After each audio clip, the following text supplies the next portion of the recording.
So here we are, back without a mariachi intro. Hola amigo, ¿cómo está? No hablo inglés.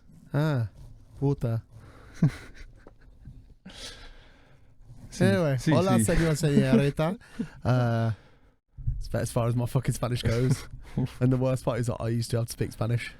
Oh no. Oh no. Oh, no. Oh no. Oh, no. Anyway, Done. roll that intro. Right, welcome back to Box. Dom, what the fuck was the weekend? Crazy. Right, how you been? I've been okay. You know, I've been better, I've been worse. Mate, Sometimes maybe good, sometimes maybe shit. last week you could have called me Ronan Keating. My 'Cause life you- was a roller coaster. Oh, I thought you were going to say because you do nothing at all. And you do nothing at all. No, obviously you know, but our lovely fans don't. The Mads that I've been building for a while went on the rolling road to finally have the issue found. And what dealt with the issues, I'll tell you about that in a second. And set on fire. Good job. Yeah, it was stressful. We're rebuilding it. It's getting rebuilt, don't worry. And when it's all done, I feel this platform deserves the reveal of reveals for that car. The 'Cause reveal of reveals. it's getting resprayed. The issue, you know, little jumpers between the OEM loom and the injectors. One of them failed. Oh. Literally, like one of the legs was slightly broken in one. Yeah, Right.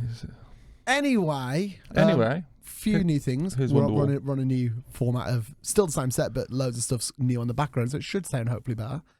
Should sound, should look, should be. In Should be all less, way, shape, or form. basically less shit. Fingers crossed. Fingers crossed. We've got a new segment that we're introducing called F1 Meme of the Week. Yeah. Because the F1 memes have just been sensational, and I'm like, me and him just spend our lives sending them. So I was like, we need to put this in. I've decided I'm gonna put it on my Instagram story later. I was thinking about doing it last night. I don't want anyone to send me any more reels or shit on Instagram anymore. And I'm not going to send any to anyone else in return because I am fucking sick of opening my inbox and just not replying to people. Yeah, same. Because Same. I think I must have about 30 conversations that I just haven't opened or replied to because people have just sent me 50 odd memes. Context. Yeah. Oh, mine is pretty much identical. It is outrageous with how many, like, everything I've got is just sent. Either I've sent it to them or they've sent it to me. Yeah, mate, it's just memes. I've had enough. I don't want to Instagram reels anymore. Just bare memes, mate. Just I pure was- memes. I was the part of that generation that was like, no, I'm not going on TikTok.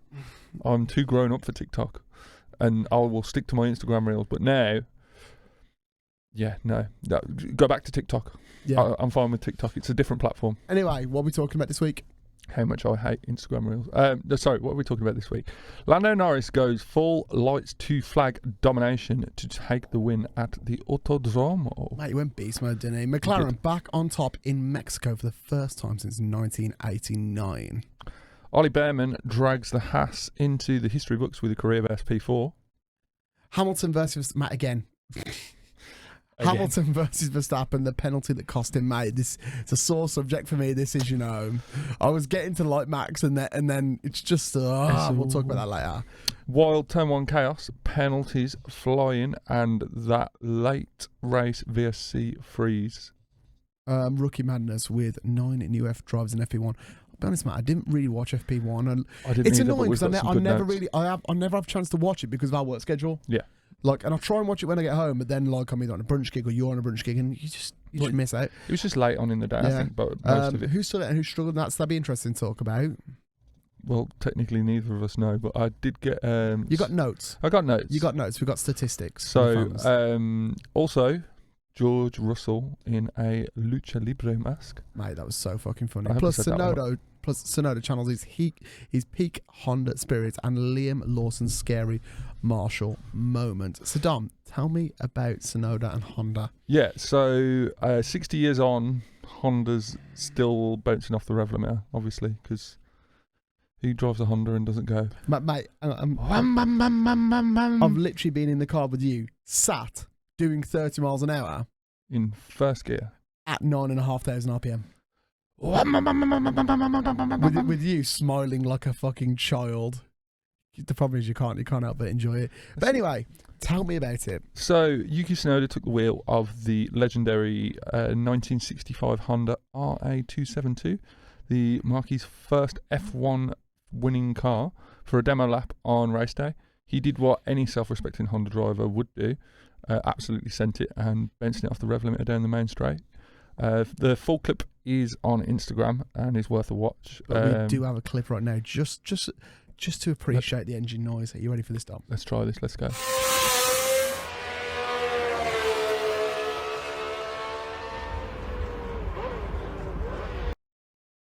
Mate, that is just a sweet symphony there. It is. Bam, bam, bam, bam, bam, bam, bam. I mean, his first car was an S2K, so like, yeah, mate, Yuki's a Honda driver through and through. Anyway, let's be real. I think it's one of them ones where like he's born with it. Like Hondas, I realised, and as a petrol head, as a proper petrol head, everyone's got a little soft spot for Hondas because they're just a bit stupid. I think no, but they're reliable. I think Hondas are a Marmite car. You do either love them or you hate them, and there is no in between. It's not like Hondas they're good and reliable, but they're not really. No, Honda have got a car for everyone. Yeah, they really have got a car for everyone. Anyway, moving on, but continuing to talk about Honda powered is. Yes. Honda? Yeah, I thought it was. Lap 2 got sketchy real fast. Real fast. Liam Lawson had a moment early in the race where debris struck a marshal during lap 2 incidents. Thankfully, everyone is okay, but it raised serious questions about trackside safety protocols and marshal placement.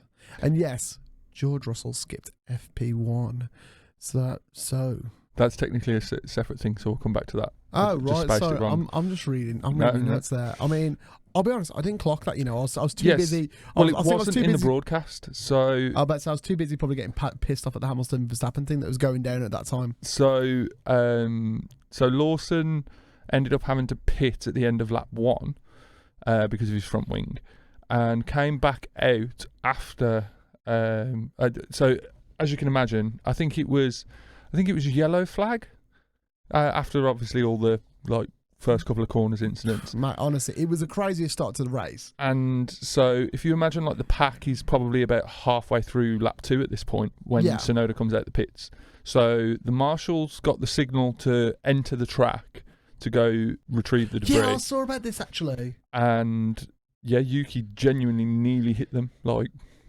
He come round and he was effing and blinding on the radio. So we've obviously got more to talk about in regards to that topic. I think I put it's terrible. That's absolutely horrific. For the race, anyway, so we'll dive more into that. We're going to continue. George Russell skipped FP1 so that Mercedes could run Frederick Vesti. That's it. Yeah. That is it. And instead of snuck off into the grandstands wearing a full Mexican wrestling mask, just to sit with fans and watch F1 cars live for the first time in years.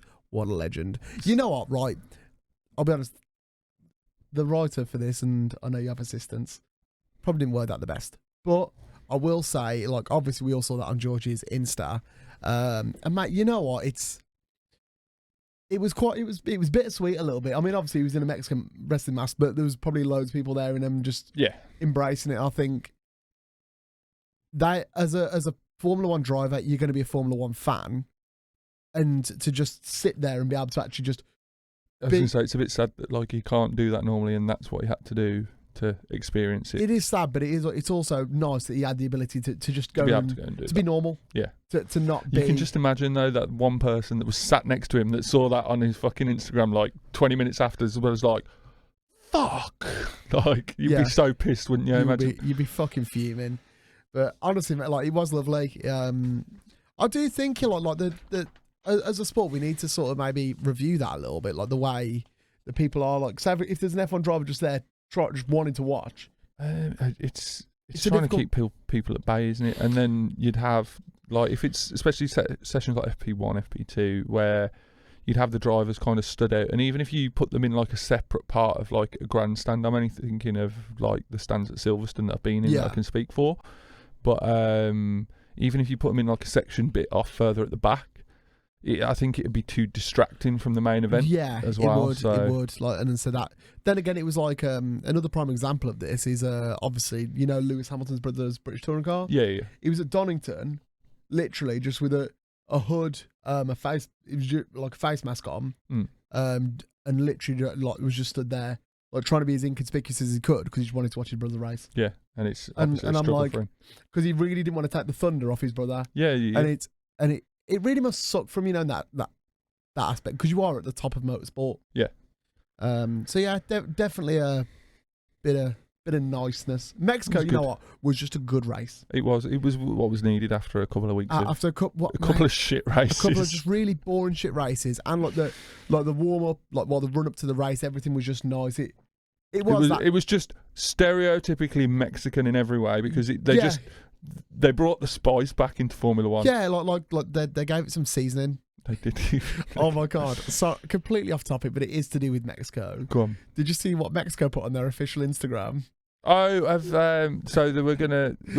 America wanted to paint the wall black so that it'd be hot and burn. And it's just got like Mexicans picking up tortillas, hot off flames, just like and straight out of like. And that was on Mexico's actual Instagram. The Mexico tourist board at Instagram.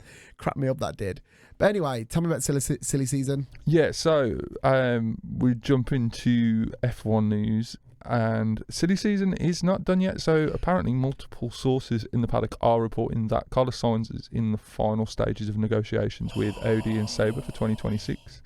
There's no official word yet, but signs point to a done deal before Vegas, so expect that domino to trigger the movement of the remaining midfield seats, including the V-Carb and Come Haas. on, signs it, because I feel that Audi's going to be a good car. I think it's gonna be an upper mid pack car. Upper mid pack. Yeah. Like it's gonna sit like maybe P5-6. Okay. Like the Williams are doing quite well at the moment anyway. Yeah.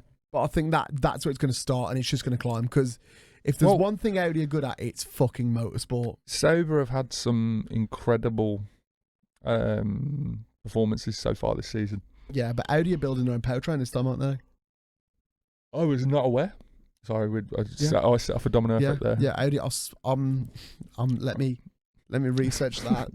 PD engine. Someone's PD swapped Formula One car. Pulls like a train, mate. It's towing a combine harvester. Nah, I think I'm certain. It's just Audi buying in. But you say that Audi have some good motorsport history, but Sauber was Alfa Romeo a couple of years ago, and Audi is its own F1 supplier. Audi use their in-house power unit team of Audi Formula Racing in Germany. Oh. And hear me out, right? Audi literally make like lots of LMP cars. And they're very good at Le Mans, and so obviously they know how to make a small, very reliable, powerful engine. Plus, they're also the kings of the milk jug engines. Yeah. Well, this is the thing though. You say that Audi's got that good motorsport heritage, but look at Alfa Romeo when it was Sauber, and Alfa Romeo. Granted, Alfa weren't making engines or anything like that, but Alfa Romeo is probably one of I would say the second most important Formula One team in existence, from originality anyway. More than McLaren, more than Ferrari. I mean, Alfa Romeo and Ferrari were like the top two. It was Alfa, Maserati, and Ferrari. They were the three big ones in the 50s and 60s, I believe. Oh, that's so. This is talking a long time ago. But what I'm saying with Audi, it's not just Formula One; it's all aspects of motorsport. So Le Mans, rally, drift. Yeah, didn't they did that electric quattro as well, didn't they? Yeah, which was like 1,003 or like 1,200 or 1,500 horsepower, something ridiculous. Crazy. It sounded stupid, but it was just a rocket ship. That was through Vegas. Anyway, moving swiftly on, Fernando Alonso recommits. Aston Martin have confirmed that Alonso will stay through 2026, squashing those exit rumours for now. He has called the Mexico DNF frustrating, but said he is still fully behind the project despite recent technical setbacks. Yeah, because he knows that Newey's fucking working on the car and he wants to win another championship. I think that's what it is. I think that's the reason why, is that he knows next year's car is going to be a weapon. It's a Honda power unit. It's an Adrian Newey car. It's going to be, I think, it kills me to say because Stroll isn't that bad. Everyone rips on him. No, everyone rips on him. Everyone rips on him, but he does have some good races. But I do think if you're going to get rid of either driver, you've got to get rid of Stroll in this situation. Yep. For a I don't know, if Alonso does like maybe another 2 years, that's when he'd be up for being replaced, I would say. Yeah, I think 100%. he's got another year in him, at 2 at best, I would say. Yeah, I said because Alonso's still a good driver. Yeah. Like he's still a very good driver. But and there's only so long a driver can take being bottom of the pack, really. the thing is, it's not that as well. It's like with Alonso, it's the physical challenge. I think is the biggest thing. That's it. It's the strain on your body because obviously, mate. Like, I mean, obviously, I'm 31 now. You're 30. Like, when we go and do something now, and like we're only in our 30s. Bro, I went out on Sunday and I still felt the hangover yesterday. And I'm not even like that. Like, say for example, if we go and do a big showdown or something, which is extremely physical. If we did that 6-7 years ago, we just bounced back and like, yeah, we'd do them back to back to yeah, back. we to did back. back to back to back. And now, mate, like the idea of like doing back to back shows. So imagine doing that where thinking about it. Where your body's under that level of consistent stress, and it's like just doing a gym session every day. Fuck that. Yeah, mate. So the only thing I run is my mouth. But anyway, talking of running their mouth, tell me about the FIA. Yeah, so That segue was fucking beautiful. FIA are reviewing marshal protocol due to the Liam Lawson incident that we spoke about earlier. So after the lap 2 incident, the FIA have launched a review into marshal positioning and debris clearance procedures. The clip of a marshal being struck by Lawson's winglet spread quickly online through both Lawson and the both Lawson and the marshal were unharmed. A response is expected before the Brazilian GP. Which, I mean, it ain't that far away now. I don't, Mate, as far what, as 2 I weeks? remember. No, but a week Sunday. Yeah, Sunday. Yeah. When's this episode going out? I think we should chuck it out Sunday. No, this episode's going out tomorrow, mate. This episode's going out on Friday, like they always do. Okay. We've just been a bit chaotic lately. We're going to get Chaos. back on the schedule. So, yeah, I think that's that for talking about Lawson there for a while. But That's all we need. But anyway, Mexico to Brazil, 1 point. Do you want to read this? Because I can't read. Mexico to Brazil, 1 point swing at the top. So Lando Norris's dominant win and Piastri's recovery to P5 means there's now just 1 point between them, and that is Lando at the top with 1 point separating him and Piastri. I know I think it's time done. Oh, okay. However, it's McLaren versus McLaren with 4 rounds to go. Brazil, Vegas, Qatar, and Abu Dhabi. The title fight is wide open. That fucking slaps. So we've just cracked open a Lewis Hamilton monster because I wanted to book a run for us today, and that is fucking sensational, mate. You know, Lando juice is good. Lando juice is good, Oh yeah, but Lewis juice got a bit more flavour, more seasoning. more seasoning, more reasoning. So, in the practice, obviously, we didn't really watch. We didn't watch FP1. We're going to perk up because we've had this monster right towards the end of this episode, aren't we? Yeah, that's normally when we die off, though. Fulfilling the mandated young driver session. Here's who ran. So from Mexico, Pato Award. believe it or not, Pato Award, the most Irish-sounding name I've ever heard. From Mexico, driving for McLaren, who replaced Lando Norris. Yeah, you can take that one. Then From the Brit driver, Arvid Lindblad. Which wedge think he's saying? Like, I know what that name is. Lindblad. Honestly, that sounds Middle Eastern to me. Sweden. Yeah. Is it really? Lindblad, yeah. Mad. Bro, doesn't it not look like IKEA furniture? You know what? Fair. Fair. He replaced Max Verstappen. Then we had Fred Vesti from Denmark. I think so, yeah. Yeah. Who was driving for Mercedes, who replaced George Russell. Then the Italian Antonio Fuoco, in case you couldn't tell. What a name. In case you couldn't tell he was Italian, in the Ferrari, who replaced Hamilton. Then from GB, from Great Britain, in the Williams was Luke I thought you were going Browning. to say Greg's Bakery. Then. Greg's Like Sam. He probably likes the Gregs, to be honest. Yeah. Everyone British likes the Gregs. But that was Luke Browning. He replaced the smooth operator Carlos Sainz. Then we had the American Jack Crawford driving. JAK, because Americans don't understand there's a C in the name Jack. He was driving for Aston Martin, replacing Fernando Alonso. Do you want to Rochambeau on these last three names? I did my research into these two. So you got right. Hang on, no, I got this. Is it Ryo Hirakawa? That's it, bang on, from Japan. And he replaced Esteban Ocon. And then you've got Mayu Iwasa, replacing Liam Lawson in the Racing Bulls. And then we have from where the fuck's EE? I think Paul. Do you know what? I'm gonna fucking Google it. I don't actually know. Where's EE? Kevin Bacon. Sorry. Estonia. Digital ID. Oh. So Paul Aaron replaced Pierre Gasly. Yeah. The Estonian driver at Alpine. So yeah, the highlights from FP1. So Arvid Lindblad was the standout, finishing P6 overall, just 0.6 seconds off Leclerc. Oh my life, sorry about that, guys.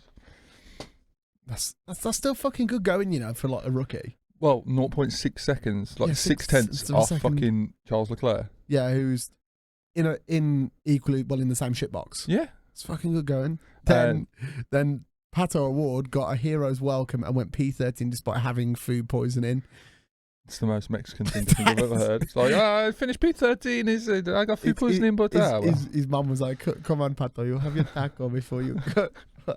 You did well. I promise you, we're not racist. Like, legitimately, like, this is all like pure love of like other cultures. I'm not racist. I'm just autistic and recognise a trend. That's what it is.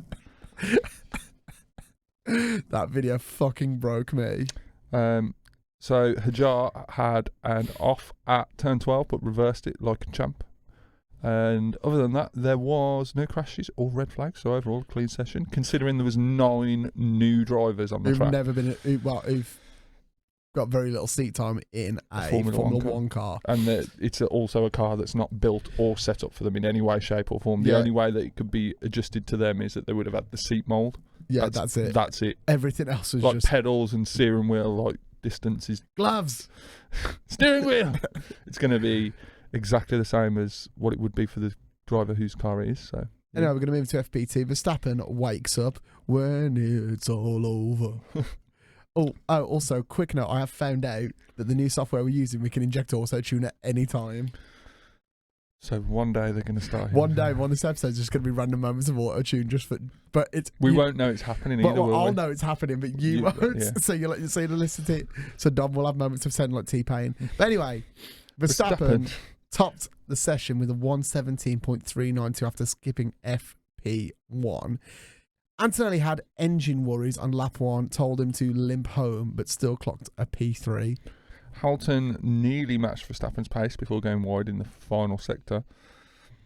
Albon also tapped the wall at turn 16, but continued. And Antonelli and Verstappen both reported low grip. Traffic was messy late on. So basically, Verstappen took the top spot of FP1 and Antonelli got P3, but they were both moaning that there was no fucking grip. You know what that sounds like? They're complaining, but they're doing well. It's like, fucking make your mind up. Which one is he? Need to have a. You know what I need to do? Go have a little grow up. Go have a little grow up. Fucking weasel. Anyway, FP3. Norris sets the fastest time of the weekend with a 1:16.633. Hamilton and Russell rounded out the top 3, pushing all pushing the limits. Like, Norris locked up early and went off at turn 4. Hamilton had grass on his tyres after doing the same. Rookie Hajar went fastest briefly before being bumped down. Albon had 2 nasty lockups into turn 13. It feels weird, he said. I'll let you take the last one. It's quite a good one. Gasly blocked Hajar in... I actually saw this. Gasly blocked Hajar in sector 3. Hajar on the radio. Pierre, get out the fucking way, idiot. I mean, damn. Absolute beast mode. Well, you know, before we get into... Actually, we'll do meme of the week before we go into the race. Okay. So qualifying, we'll just jump over these. I'll do Q1, you do Q2, and we'll smash it Q3 together. So Q3, Isaac Hajar went fastest overall with a 1:16.733. Hamilton was just 0.003 seconds behind. Incredible. Ollie Behrmann briefly went P1 at one stage. The track was evolving fast. Gabriel Bortoletto had a deleted lap for track limits, and knocked out during Q1 was Bortoletto, Albon, Gasly, Stroll and Colapinto. So in Q2, Norris turns it up. Norris topped Q2 with a 1:16.252. Fuck me, that's fast. Yep. 4 tenths clear of Leclerc. Oscar Piastri reporting something weird happened, but the car narrowly advanced. Yuki Tsunoda missed Q3 by 0.014, which means knocked it into Q2 was Tsunoda, Ocon, Hulkenberg, Alonso and Liam Lawson. So going into Q3, Norris took pole with a 1:15.586. You know, how'd you find? It's like 2.5 tenths ahead of Leclerc as well. Yeah, how'd you find over 2 seconds of pace, like in realistically a couple of laps? It's nuts. Hamilton and Russell locked out the second row in P3 and 4. Verstappen could only manage P5. Rookie Kimi Antonelli qualified P6 for a career best. Isaac Ajar and Oliver Behrmann both made Q3 for the first time. Carlos Sainz qualified P7 but carried a 5-place grid penalty starting in P2. P12. P12, sorry. Yeah, I said P2, didn't I? You did. Sassig. So, before we get into the race, we're going to jump on to Meme of the Week. This is a new section that we're going to do. This is a new section. This is mainly for the video viewers. If you're an audio listener and you don't understand it though, right. So do you just want to read out the title? So the meme is it's Mark Webber on his way to talk to Zach Brown. Talk. Just want to talk to him. Why do you have a shotgun? I just want to talk to him. Dad, this is ridiculous. I just want to talk to him. I just want to talk to him. I just want to talk to him. It is not his fault. I just want to shoot him. I just want to talk to him. You can't shoot him. I just want to shoot him. I just want to talk to him. I just want to talk. Why'd you have a shotgun? I just want to talk. I just want to shoot him. I just want to talk to him. I mean, I imagine that's probably how Mark Webber feels right now. Mark Webber and his chin that is sculpted by the gods. Absolutely unreal, mate. Unreal. So let's dive straight into Mexico round 21 of 24. So Norris dominates from lights to flag. So Lando Norris led every lap from pole and won by 30.3 seconds. Because obviously you came to F1 to watch this with me because obviously I was working. Mate, like, where the fuck? I mean, I know those cars are quick, but holy shit, pulling a 30-second lead. Well, this is the thing. So if you look back to the last race at COTA where it was Norris behind Leclerc. Yeah. The entire time. And then Norris finally had him and overtook Leclerc, and it was Verstappen, Norris, Leclerc podium, I think. I remember Norris just pulling away. Well, once Norris finally got past Leclerc, it was game over. Like, because the lead he was pulling, and that's just proof that those McLarens, again with the victory that Norris got for this race, is just how much faster the McLarens are. It's not even anyone's overtaking ability of what it comes down to. It's how big the fucking cars are and how narrow the tracks are. You know, that's what I'm really looking forward to next year, is where the cars are going to be a bit smaller and going to be a bit better. It's going to make a big difference to it's going to make a lot more. Well, it's going to make more overtaking opportunities, and it's going to make the racing more interesting. Going 3 wide isn't going to be ridiculous. Yeah, well, as ridiculous. But that was his most dominant F1 victory yet, and also the biggest gap between P1 and P2 finish of this season as well. That was. I mean, that's huge. It's a huge gap in it. It was also McLaren's first win since at Mexico since 1989, and Norris now obviously leads the Drivers' Championship, as mentioned earlier, by a singular point. So this is where now I think it's going to get interesting in the Drivers' Championship, and obviously we'll go back to notes, but I think now Piastri's going to be in like full. He's going to want that top spot back. Yeah, 100%. It's the first time all season that he's not been on the top spot, I believe. Yeah, and I think he's kind of maybe been thinking, it's another race, it's fine. But I think now he's going to have met with Mark. He's probably going to have met, like, maybe because he's had a couple of weeks off now to readjust himself, realign. I really want to see him now pull it back. Like, don't wrong, like I have no real hardship for Lando. I mean, it can be a fucking knob at times, but they all can. He knows how to say the wrong thing, doesn't he, Lando? That's his problem. He's got no... He needs some PR training. He does need some PR training. If only we knew somebody. Yeah, fucking me. I was on it with my missus. Oh, I was going to say, I need PR training. Yeah, you definitely need PR training. But anyway, I digress. It's like, I think I'd be happy to see Lando win a championship because I think he's equally as deserving because they've both really driven to have a championship. Yeah. If Max comes and takes it, I'm not gonna lie, he fucking deserves it this year. Yeah, definitely. Whoever gets the championship, like, so for example, Max last year when he took it in the previous years, it's just he's had such a fast car, and he is and he is one of the goats that he was that quick, and his car was that good that no one could compete, and he had it like by Vegas. As opposed to this year, it's a much more... It's much different. Yeah, and I do think we're going to see Oscar take it, and it's going to be by the skin of his teeth. Definitely. It's not going to be like a landslide like it was looking to be. Do you remember in an earlier episode...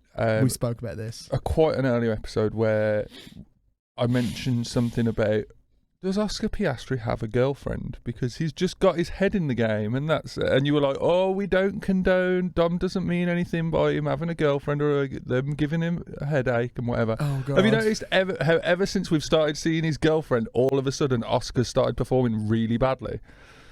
Just saying, coincidence. Just putting this out there, as I probably said last time, the opinions of Dom Cook are not the opinions of Box. No, it's or of any associated brands. I don't mean like any harm by it at all, but it's. No, you know what it is. Go on. It is. She's getting laid. He's getting laid, and he's distracted. He's just. He's distracted. That's what it is. No, you know what? She's got him. He's got dickmatized. Dickmatized. That's it. That's exactly what it is. What? Yeah. Honestly, what a fucking word. Anyway, we move swiftly on. So, turn 1, chaos, green tracks, and no penalties. So, mate, as you were saying about 3 wide, do you want to take that one? So, obviously, turn 1, if I remember correctly, I know Verstappen was right on the edge, wasn't he? He was. Was it Lando, then was it Leclerc? Or was it Lando, Lewis and... So it says here, 4 wide into turn 1. Verstappen skipped over the grass. Leclerc cut the corner, and Norris reclaimed the lead cleanly. Yeah, Norris got to that like super clean. So no contact, but chaos. The stewards noted the incident, but took no further action. Yeah, it was clean racing incidents for the whole of the first couple of laps, I think. Yeah, the first couple of corners of the first lap. But it was just ridiculous racing. I mean, obviously, like, it was just like I've said, like, I know Honda make lawnmowers, but Max, you didn't need to show us what the new high-speed Honda lawnmowers look like. He definitely. To be fair, cut some grass. To be fair, Lewis did it with Ferrari, and Ferrari make lawnmowers as well. Did they really? Yeah, legit. I want a Ferrari lawnmower. Legitimately, Ferrari mate, you know, like a rider mower. Oh wow! Like it's baller, mate. Like, hang on. I'm waiting. Sam is currently searching to show me a picture of a Ferrari ride-on lawnmower. Fair enough. That exists. Yeah. Honestly, bro, it has. I don't know if you can see it there, but it has the prancing horse. Nice. Imagine. Ferrari with their ride-on lawnmower. Anyway, lap 2. Hamilton and Verstappen, a classic scrap and a costly penalty. They went wheel to wheel into turn 1, ran off and rejoined, but kept fighting. Hamilton was later handed a 10-second penalty for gaining an advantage by going off the track. Bullshit. Max Verstappen got a jump. Yeah. Like, Hamilton literally had to basically use the escape road, because that's basically what he tried to do. That's what it was, yeah. He tried to, and he just couldn't get on it. So it's just fucking bullshit, mate. Bollocks. Justice to Lewis. That's why we're drinking your drink. Fuck Max Verstappen. Well, that penalty dropped him from P6 into P8 in the final order. Not necessarily fuck Max Verstappen. Fuck the FIA. No, well, yeah. Sorry, Max. Always fuck the FIA. Fuck Michael Massey. Yeah. Fuck Ben Sullivan. Fuck all you dickheads. I've realised we're definitely going to struggle to get a sponsor for this one, you know. Fuck. I've just basically cussed out half of like the F1's SLT. Yeah, we're all fucked. Behrmann breaks through for Haas with Behrmann finishing P4. Haas's joint best result ever, equal to Grosjean in Austria 2018. He even overtook Verstappen early in the race and held off Piastri late on. Mate, honestly, Huge. like Ollie Behrmann was. I remember, like, obviously we were there, and I remember speaking to Ted as well, and like all of us were like, "Where's he getting his pace from?" Crazy. Well, really, it was great to see, mate. It's a huge drive from his first Formula 1 season and his first 12 points of his F1 career. So, big up, Big up. Ollie. I mean, again, like Piastri recovers, but he did lose a title lead this weekend, and we spoke about that. But it's still, I still think he's going to come back. He's going to pull it back. I really think he's going to realign. Like, Sao Paulo, he's going to really lock in. I mean, he dropped the positions in the opening laps, but he did some solid passes, notably on Tsunoda and Russell, to climb to P5. But he did need P4 to keep the championship lead, but could not get past, obviously, as we mentioned, Ollie Behrmann. Honestly, like Behrmann was just defending. Like he was really defending. Well, that brings it to the late race VSC, which was bullshit also. Neutralising the fight and what locking was it? him Over, out. was it over like signs or somebody? Sainz had to retire and he'd gone off, but then he drove into... So he'd basically gone off the track and he's like, oh, okay. And then I think he reversed into one of the runoffs where he was in no way, shape or form blocking any part of the track, any view. If anything, any drivers coming around wouldn't have even seen him because he was that far off the track. Yeah, so like he just got out of the way, I know. Yeah, he fully got out of the way and then... He literally reversed by parked it. Yeah, and then the FIA went, VSC! Like, and obviously, mate, I remember that happening, and then we were all like, and I remember everyone at F1 and us lot, we were all like, well, that's the grid. And like we jokingly said, imagine if like the last half of this lap, the VSC goes off. Yeah, and it went off, and I just remember everybody going, oh! It was just chaos, wasn't it? Tell us about Mercedes, Sam. They stopped team orders twice. They did. Russell was quicker mid-race and asked Antonelli to be let by Antonelli. The team approved a swap. Russell couldn't catch Behrmann, so they swapped back on the final lap, giving P6 to Antonelli. Executed cleanly, but did raise eyebrows. The one thing I will give Mercedes, they're normally, if the drivers want to swap, they normally just do. It gives me a proper Lewis Bottas kind of vibe where it happened before, where Lewis was like, I'm faster. Or I think it might have even been Lewis and George maybe, but it's like one of them moan that it's like, oh, I'm faster, gets in front, thinks that they can have the next position in front, they can't, and then it gets towards the end of the race and they go, do you know what, yeah, we'll swap back now because I couldn't do what I thought I could. And like, and it's the right way to be, because for me, like, you didn't gain that place. Yeah. Well, you didn't earn it. No, you didn't take it from racing. It was swapped in terms of like team orders. So it's the right way to do it. Obviously, Sainz a disaster in 2 acts, 2 separate pit lane speeding penalties, 1 5-second and 1 drive-through. Later retired the race with mechanical issues in the stadium section. So that was obviously that was what caused the late VSC, which was the 4th DNF of the day. Now, so I'm going to speak about Carlos Sainz now. So I think this is one of the... So I've just realised I might sound a bit nasally today. I've been really suffering with allergies. But I do think, going back to Carlos Sainz, when it comes to like sort of him at Williams and the potential talks now of him at Audi, I can understand why he wants to go. Yeah. Because that Williams hasn't been reliable for him. No. But at the same time... Look at it last year when he was with Ferrari, like... The car was reliable, but the team wasn't. Yeah, that's what I mean. But like, he was still doing great things with that car, and it showed the real potential. I mean, obviously, what race did he win last year? First one at the gate. Was it Australia? Australia? Yeah. Well, Australia's the first one on the calendar. I think it was Australia that he won. And it was one that, don't hold me to that, well citation needed.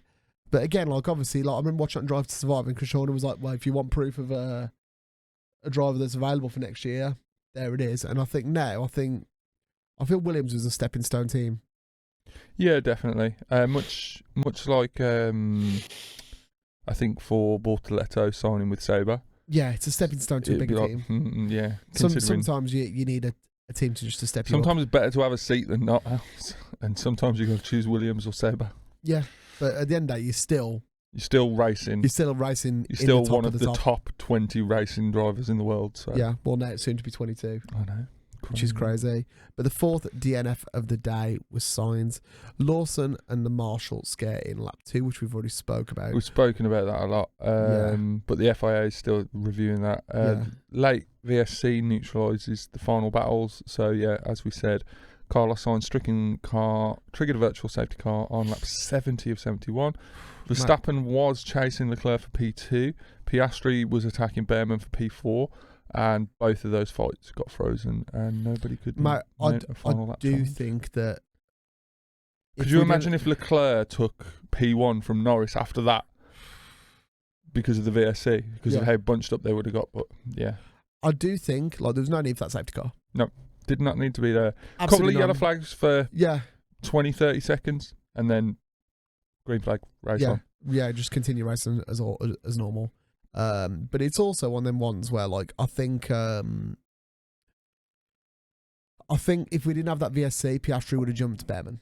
Yeah, definitely. Because I remember at the end he was so on him, and you could see Ollie was not struggling, but he was really fighting to hold that place. Well, that's the difference between a rookie and a Seasoned Formula 1 driver. Seasoned Formula 1 driver, and also a driver's champion contender. Yeah. Currently, so yeah. They said no one could mount a final lap challenge. Anyway, the race results. Dom, you know the deal. Yeah. Rock, paper, scissors, shoot. I'll take P1. So P1 was obviously top of the pack with 25 points of Lando Norris. P2 was Charles Leclerc. P3 was Max Verstappen. P4 was Ollie Behrmann. In P5 was Oscar Piastri. P6 was Kimi Antonelli, or Andrea Kimi Antonelli, if you want to be correct.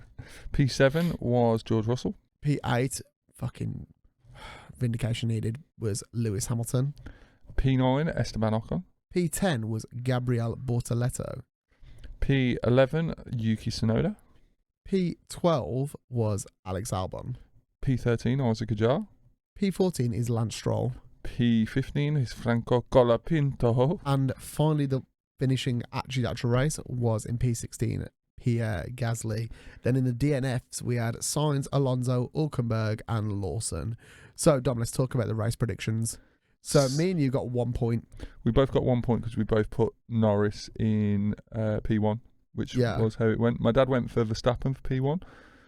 Yeah. Your dad always puts Russell high up, doesn't he? He loves Russell. He does love Russell. Russell's a good P3 contender. He always does P3, really. But he always does with his little, whenever he does his little jump, I always see the little wee characters, like the knees. But yeah, so my prediction was Norris, Verstappen, Hamilton. Yours was Norris, Verstappen, Piastri. And my dad's was Verstappen, Russell, Leclerc. Right, so what we're saying for the next race? I think we should do that for the next episode. We'll do the prediction then, before. That's smart. That is smart. Right, moving swiftly. Well, before we do, just jumping on the prediction points. So right at the bottom of that. So you're down all the way at the back with 7 points. Yeah. My dad has 13 and I'm top with 14. It looks like I'm paying for this. Is your dad coming for this curry? Or is your dad just in this for the laugh? I think my dad's in it. Well, I don't know. If you went, there's a curry, he'll be there. But we'll say he's in it for the laugh. We'll see how things go. Do you know, next year we're just going to introduce AI into this. AI. We could do one. To be fair, Miles is going to have to jump on it next year as well. Yeah. And I've been chatting to a new recent friend, told him about the spreadsheet, and they're like, yo, I want it. I was like, next year, maybe. We're going to do like 25 people's different predictions next year. Do you know what? I've got a better idea. We'll do a poll. We'll launch a full-on online thing where we can make a community. Yeah. Because this podcast may be getting rebranded. Well, we'll almost definitely. Yeah. We're going to bring hard it to back find next year. Box. It is It'll hard still to be find. under all the same things, but it'll be under a new name. We'll have a new name next year. Name pending. There's a few on the cards. Anyway, notable events. Behrmann makes history for Haas, finishing P4 for Haas only since 2018 with Grosjean in Austria. The first rookie to beat both Mercedes and Red Bull on one merit this season, called the hardest race of my life over team radio. I've heard someone describe Oliver Behrmann. So you've heard him talk. He's got quite a peculiar accent. Yeah. And the only way that they could come up to describe it, which I feel is bang on, because Oliver Behrmann sounds like English is his second language. It's the only way to describe that it. makes sense, you know. That does make sense. But anyway, Hamilton versus Verstappen.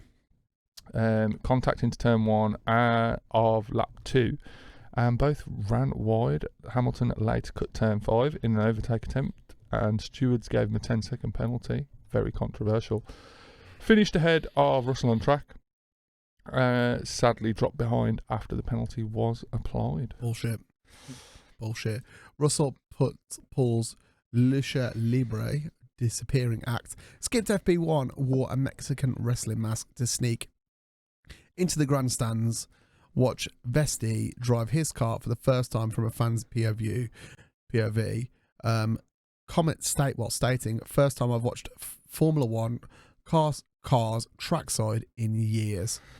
Mental. Which we spoke about as well. So we have spoke so much about the marshal debris. Yeah, we're just going to jump straight over that. Just fly straight past that. Sainz and his pit lane penalties. So we mentioned them, but 2 separate pit lane speeding penalties. One for 5 seconds and a drive-through. So I've got a bit of an opinion on that. So to my knowledge, all these cars now, they have pit lane limiters. Yeah. So surely his pit lane limiter failed. That's exactly what happened. He was he was monitoring his own speed, and that's why he drifted over.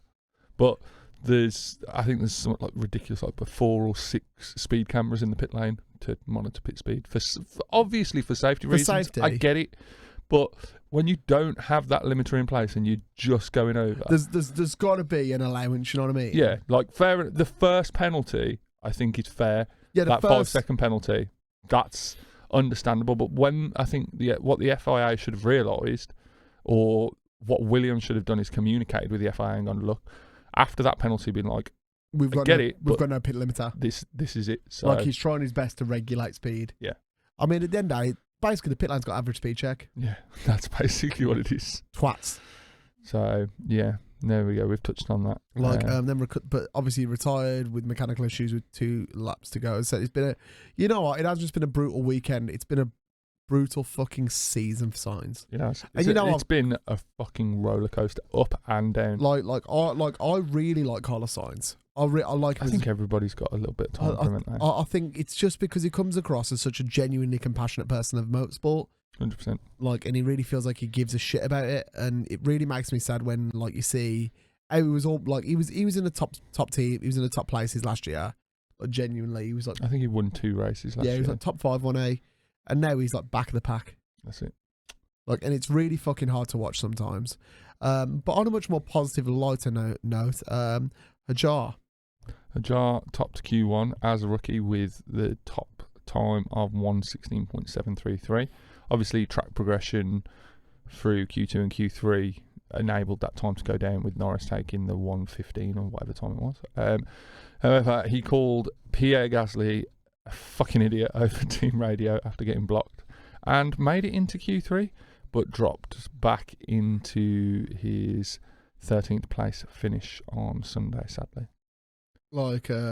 Obviously, the late VSC as well that we've spoke.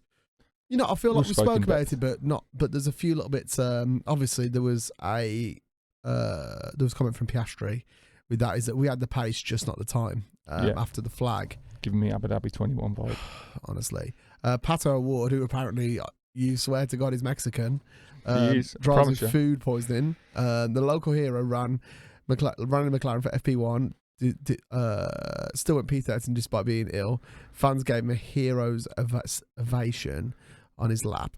I think it's one of those ones where no matter what nation when you've got a Formula One in your home country, and say for example, it's when F1's at Silverstone, for one goddamn fact, all the British fans are back in. They're back in all Behrmann, the British drivers, back in Lewis, definitely 100% back. Lewis is always at top spot, and then it's Lando.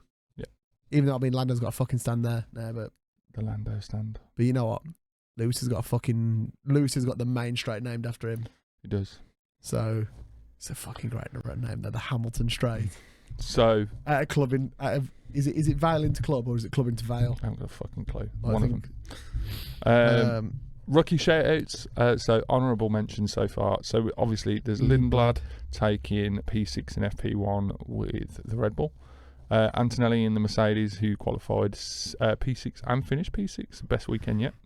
Bortoletto in the Soda, scoring his first Formula 1 point, taking P10. Behrmann, obviously, as above, we mentioned, with his P4 finish. Hajar finally made Q3, sadly finished P13, but fastest of all in Q1. So, yeah, big up to all of those guys. So the next race is at the Grande Premio de Sao Paulo. Sao Paulo. Sao Paulo. Sao Sao Paulo. Isn't it like Sao Paulo? Or is it Sao Paulo? I think it's nicknamed Sao Paulo. Yeah. That's No, because that's the area. no, but I mean that's what the race is nicknamed in Oh, on fair the enough. calendar. We- Sao we- Paulo, but we we- call it Sao Paulo. Oh, I need to ask one of my Brazilian friends. At the Autodromo Jose Carlos Paes Interlagos. in Sao Paulo, Brazil. And that is Sunday the 9th of November. And that is at what time? 5 p.m. British summertime. But we're not in. But no, We're in GMT now. we are in GMT. Well, no, we're in daylight savings time now. But it will be 5 p.m. in the UK and 2 p.m. local. Yeah, first F1 race held there was in 1973, with the first race at the circuit being non-championship in 1972. Most wins per driver was none other than the man, the myth, the legend, that is Michael Schumacher. What constructors got the most? That is McLaren with 12 constructors wins at Interlagos. Most wins per driver, as Sam mentioned.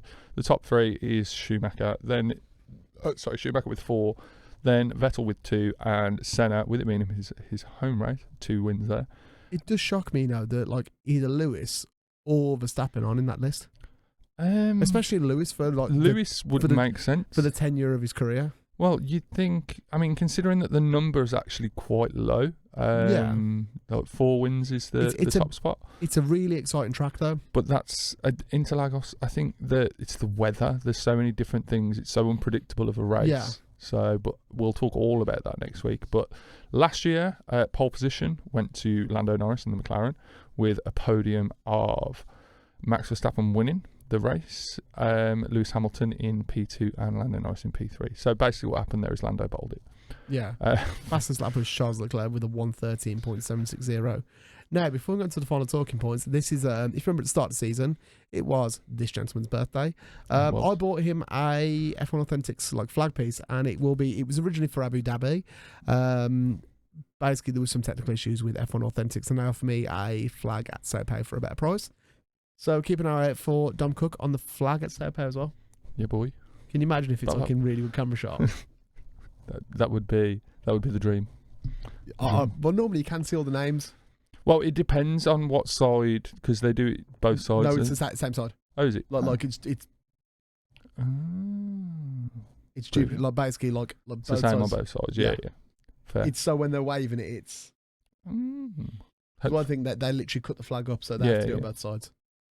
Cool as Um, fuck, bro. Yeah. So yeah, final talking points. So I think all of these things we've touched on already. But anyway, Behrmann's P4, was that a fluke or a sign of Haas actually moving forward?